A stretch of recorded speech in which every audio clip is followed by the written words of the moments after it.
Bahagya naman nagkaroon ng tensyon sa pagitan ng House Prosecution Panel at ng defense team ni Vice President Sara Duterte sa isinagawang pre-trial conference ngayong araw sa Senado. Nanindigan naman ang pamunuan ng Senado na 16 pa rin na boto ng mga senador ang kailangan para magpa-convict ng isang akusado sa impeachment trial. Mar Gabriel sa balita. Umarangkada na ngayong araw ang pre-trial conference para sa impeachment trial ni Vice President Sara Duterte.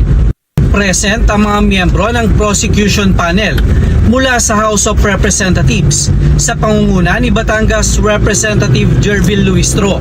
Maaga ring dumating ang defense team ni BP Sara sa pangunguna ni Attorney Michael Poa. Mismong si Senate Secretary at Clerk of Court Renato Bantu ang nag-preside ng preliminary meeting. Kasamang pinag-usapan ang stipulation of facts, simplification of issues, at marking of evidence upang mas maayos ang gagawing paglilitis sa July 6. Sa gitna ng morning session, bahagyang nagkainitan ang magkabilang panig. Pero medyo nagkainitan, ma'am. May mga ganong ganap. Hindi, kasi period ko ngayon, mainit ang ulo. Hindi naman tense, that's usual. That's usual in pre-trials, you know. Even in the RTC, ganyan yan. No? So wala naman. It's really nothing out of the ordinary. And of course, we appreciate the patience also of the clerk of court, no, si Bantu, and the prosecution panel. So, ano lang, normal lang yan. Agad din naman daw na-resolba ang usapin. Well, usually kasi pagdating sa proposed stipulation, siyempre bawat stipulation yan, tatanungin kung i-admit o i-deny. So, para mapabilis sa pag-usapan na lang namin, no, that we both agreed that we will just submit yung aming mga comments dun sa proposed stipulations, whether we admit or deny, by Monday. And then, yun naman ang narinig ko naging order. At I think it's a good compromise para mapabilis na rin po yung proseso. Bago ang paglilitis sa July 6, nakatakda raw magpatawag ng All Members Caucus si Senate President Win Gatchalian para plantsahin ang preparasyon sa impeachment. Nanindigan naman si Gatchalian na 16 na boto o 2/3 ng 24 na mga senador ang kailangan para mag-convict sa impeachment trial. Sa harap yan ang pananaw ng ilan na maaaring magbago ang baseline ng 24 members kung hindi makakadalo sa paglilitis ang ilang senador. Correction, 2/3 of all members, no? Very clear ang constitution dyan. I cannot predict kung ano yung mga issues na lalabas doon, but as far as I'm concerned, I will uphold what is written in the constitution.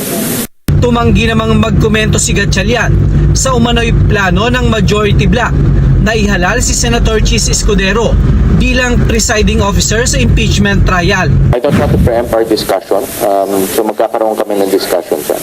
Pag-uusapan muna, pag-uusapan. I cannot preempt kung ano yung magiging discussion. Pag-what kayo, sir? You want to preside? We will discuss. We will discuss. But right now, as it stands in the rules, I will preside.